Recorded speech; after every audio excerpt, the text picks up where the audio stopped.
Hello. Hello, hello. Hello. Welcome back to Jen Hannigan's. She's Jen. I'm Hannah.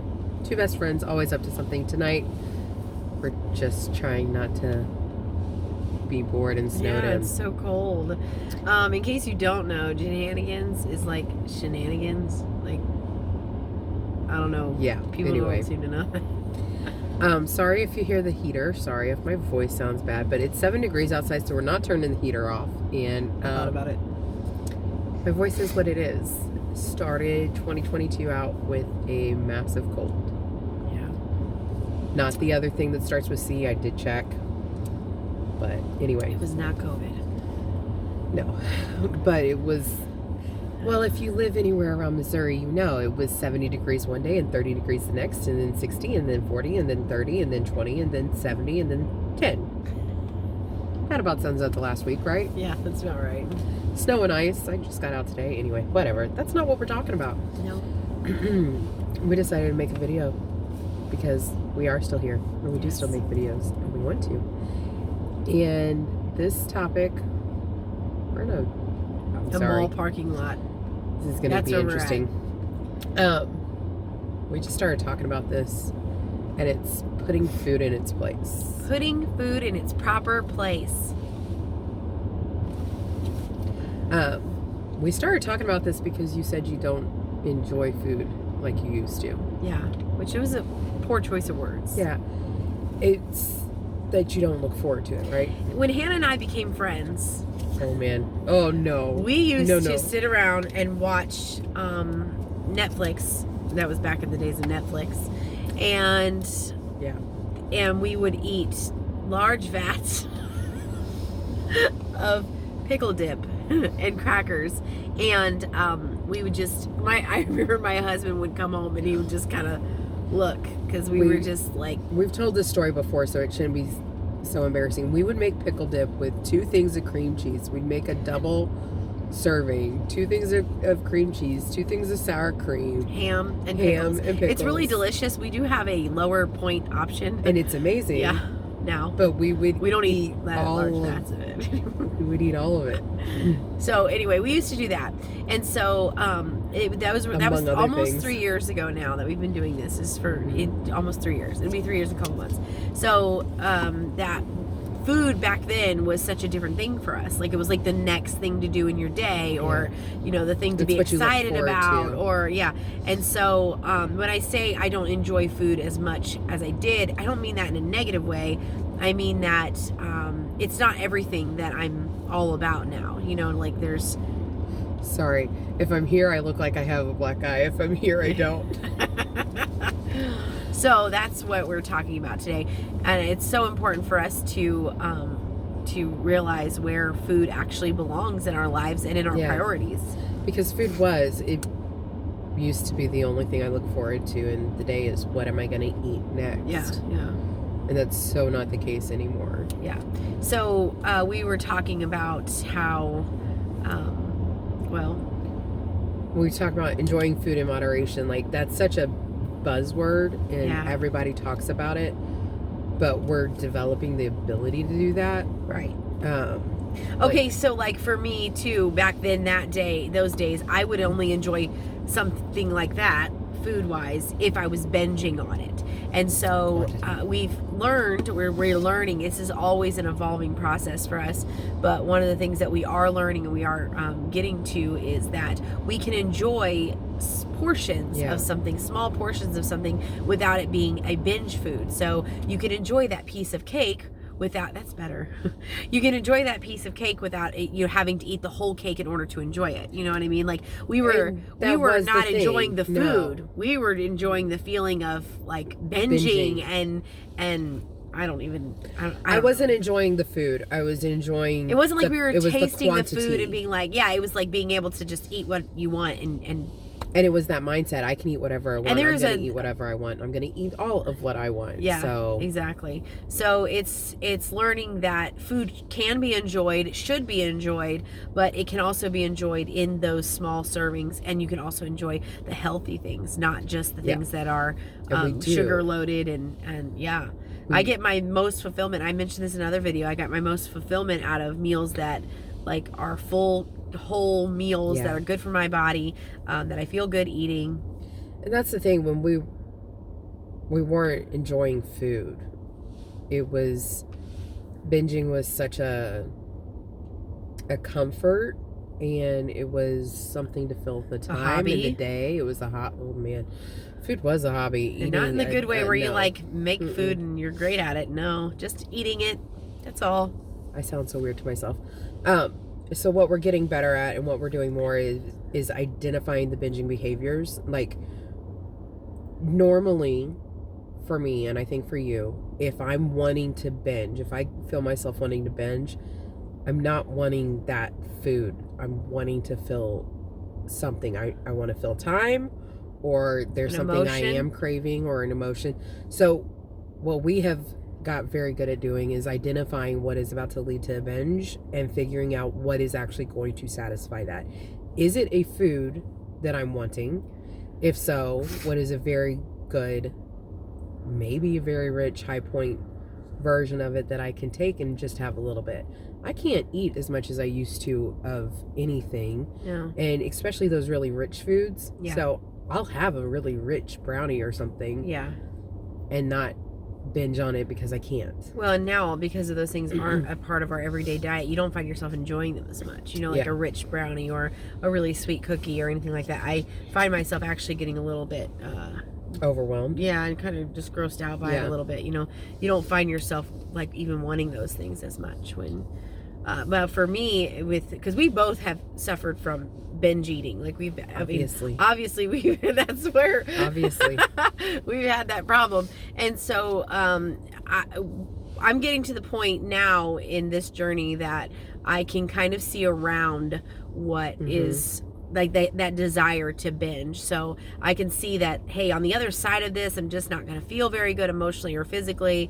This isn't going to do me any good. This isn't going to do my body any good. This is going to put on a ton of water weight, and I'm just going to feel icky. And I can see that now, whereas before it was just I need this, I want this, I've got to do this. This is the so the desire to binge is still there, but now there's a little bit of space around it that I'm like, okay, I can see around this. I can see what this will be, and I am in a better position now to stop myself from eating that way. So, and it's a journey. Like, we've lost 200 and some pounds together, over 200, and so we've done great. We've maintained for a while, and I mean, all positive things, but it's still, there's a lot of things that we're still growing through, learning. Going through, and just learning. And you guys are just here with us. Like, we're not telling you that, hey, we know all the things and this is what you have to do, ABC. Sometimes I'll tell you that. I'll tell you ABC, 1, 2, 3, get it done. But not for everything. And this is just one of those things. We're just being honest with you. This is what we are learning.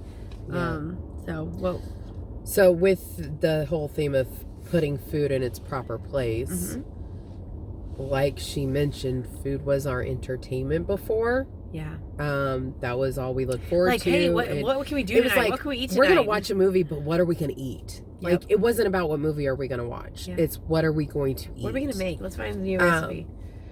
But instead of food being our entertainment now, food is fuel for our entertainment, because what we enjoy now is going for a walk, going for a hike, playing with the kids, whatever. And now, seriously, I will sit down and I'll look at my day and I'll think, okay, I'm going to go over to Jen's this afternoon and play with the kids. I need to have good protein before I go, so I'm not hungry there and don't get tempted by kid food, and I need something that's going to give me energy to deal with the kids. I think about things like that now. If we're going on a hike, we know what we need to eat beforehand, and typically what we want to have afterwards to help our bodies recover. It's more about, this is the activity, so what is necessary for us to do that? We were talking earlier that, like, seriously, the whole fall of mankind was based off of an apple. A fruit. We know it may not have been an apple. The first sin was food related. We were talking about the fact that it was what a great way for us to learn moderation is with food, because that's one of those things, you have to have food, you have to eat to survive. And so learning food's proper place in your Yeah. life and in your priorities. We have given food a lot of power, especially in Yeah. America, where Everything is everything, food-centered. like if you have anybody over, you have to have food. If you have any celebrations, you have to have food. If If you're on vacation, if you're on vacation, like there has to be certain foods you go eat. Or also if you're in like an emotional place, we have characterized things like chocolate and ice cream and all of those, those sweets and things like that as, Well, think and about we what we use the call term food. comfort Yeah. food all the time. there's comfort which, food, there's I mean, soul yeah, food, there's this, that, and the other. There's a lot of Yeah. power that food is given, and I like I said before, food should be enjoyed, and I think that's why the Lord made it taste so good and made us enjoy it. But it also is such a great practice in moderation and in learning that it's not everything. We can't let ourselves become addicted to. I would say addicted to food, but addicted to food, I guess. Well, Yeah. it's very real. I mean, we are kind of addicted to food because we have to stay alive, but Yes, but there's a difference between using medication as it's prescribed and using medications to get high. That's exactly and right. we used food That's to exactly fill that right. place. So It's also the most acceptable addiction. yeah, it is, and it's one of those things where we like talk a lot about like other sins, you know what I Mhm. mean? But yet, like gluttony is like Yeah. reasonable and accepted. Yeah. That's But anyway, that's that's a a- conversation. But Maybe in the future. we have a So- lot. There's a lot of pride in coming with how much you eat, and I mean, I don't know. Just there's a lot. There's a lot. Yeah. There's a So lot, if food does but- have to have its place, and in our opinion, food's place is where it is something to be enjoyed Mhm. in moderation. It is something that is important to fuel your body. It's important to make sure that you have the right balance of items to fuel your body. And that's been more of a focus lately, is what is the holes in our diet? What is our body obviously lacking in some situations? Yeah. And it's amazing when you start paying attention to those. Food should be healing. Yes. Like tonight, okay, we had to get out of the house. We went and we didn't run errands. We went shopping at the thrift stores. It's errands. Oh, it's errands. Sorry. We If ran my errands. husband asks, it's errands. But we went out to eat. We went to a Japanese steakhouse, and normally we get hibachi. And in the Yeah. past, we would get hibachi and a roll, Yeah. which is what, 6 rolls? 6 Yeah, little 6 pieces slices, of yeah. sushi. And hibachi is this huge thing with the soup and the salad, Mhm. and we'd eat it all. And then there were times we would split it, and then we weren't happy with that. So tonight we got a bento box, and we'll put a picture. It was a lot of food, It was way too much food. and we didn't eat it all. In fact, we both took over half of it home. But we would have easily 100%. Before eaten we that would have and eaten the gone for a entire dessert. thing, got a dessert, and we would have probably ordered a roll on top of it, Oh yeah. not just the roll that came with it. Oh yeah. So, but we didn't eat it all because we're looking at it, and it's like, if I eat all this, I'm not going to as soon enjoy as he it. brought it to the table, we're like, this was a mistake. Yeah, we we're could like, definitely we should have split one of split those this. and been fine. But we have lunch for tomorrow. Yeah. But it's one of those things where before we would have gone out and said, I have to eat all this because this is a fun night out and I have to enjoy this food, so I'm going to eat it all. Yeah. And instead it was like, I'm going to eat this food until I'm full, and then I'm going to take it home and enjoy it another time. Yeah. So this is where I've got one other thought. You got any other thoughts? I want to end with this one. Go ahead. My last thing was, it seems counterintuitive because we are on a diet. And so much of our conversations and what we do is centered around food and what we eat, because we're watching what we eat. Mm-hmm. But food controls our lives less now Yeah. than it ever did when we ate whatever we wanted and wasn't paying attention, Oh, right? Yeah. And food being the focus Yeah. now is in a positive light. Right. Versus before it was in a negative light where we were definitely addicted to Mhm. certain things. Now we're using it as it's in its Yeah. place. It is an important thing, and it is going to be a big part of our lives. And we enjoy it, and Yes. we're getting from food what we're supposed to, not what we expect food to be. It's Yeah. not our emotional support. It's Yeah. not a band-aid to fix whatever. We're using food as what it's supposed to be, fuel for our bodies and treatment for Yes. what we need. Yeah. But And it it's is. important. It seems counterintuitive to say that food has Yeah, less because control. we're still all about food. It's just in a whole different way, and I But feel like like- it's closer to the way that it should be. Well, and I told you, we spent every day of our lives for such a long time completely focused on what am I going to eat next? Yeah. And how can I get the most enjoyment out of that? And how can I have some more sugar to it or whatever it may be? But now that's not the case. I sit down and plan a meal plan for a week, and I think about food less now than I ever did before, even though I'm paying more attention to it than I ever did before. I think it's something too that if you have children, it is very important to work to instill the right things about food in your kids. For me, we lived in a generation of, you finish everything on your plate. You don't let that go to waste. And I have to even tell them, I know, right? I'd rather it go to waste than go to my waste. That's always what I think. So even now I have to remind myself that if I don't finish that plate of food, it still doesn't help the child in Africa. Right. That food's just like if I do if I do finish I don't know, and you know what I'm saying, like we're always saying kids in Africa don't have food. Well, that is horribly sad and very true, unfortunately, but there's nothing that I can do with the food that I have right in my home that is going to change that. And so we have this like don't waste mentality, and I think that that's good, which is why we should start out with smaller portions, smaller bits of food to begin with, but also to teach our kids that listen to their hunger cues. I had my Easton, 3-year-old. We had tacos last night, and he had 2 tacos, and I was just watching him as he was just scarfing him down.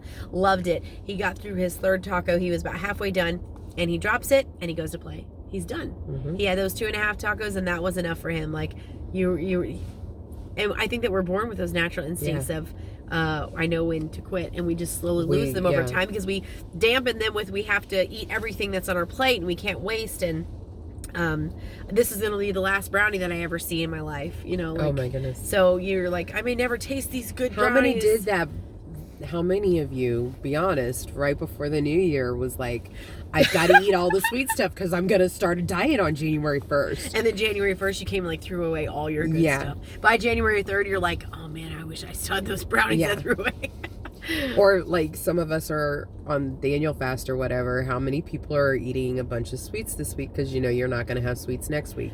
You'll have sweets I have to afterwards. That, Is that you? My mom has gotten a couple of extra sweets, and I've eaten a couple this week. I've still lost weight though because I'm doing it in moderation. It's important to remember that's not the last time you're going to see that. That's exactly right. We have to change our whole mindset on food. Really do. And if you are really suffering from a binge eating disorder, then there are people to help you, and there's counseling and there's doctors, and take that first step to get help for that if that is something that is a serious issue for you. We're just talking from our own experience. And giving you what we can give you, but you may need more than that. You may need to see a doctor. So, but stop giving food all the power. Food doesn't have the power over you. You have the power. You have the power to change. Food doesn't have to control you. It doesn't have to be quick. You can do it. It's been 3 years. We're still learning. Yeah, we're still learning, and we're still losing. We still got a lot to lose. Yeah, I lost 1.5 pounds this week. Go me. So anyway. This was longer than expected. It sure was. Okay, so we're going to end this now because we are trying to keep our video short. So, like, subscribe, do all the things. Comment down below. And share. Yeah, share. All right, that's it for now. We will see you next time. Thanks for watching. Bye.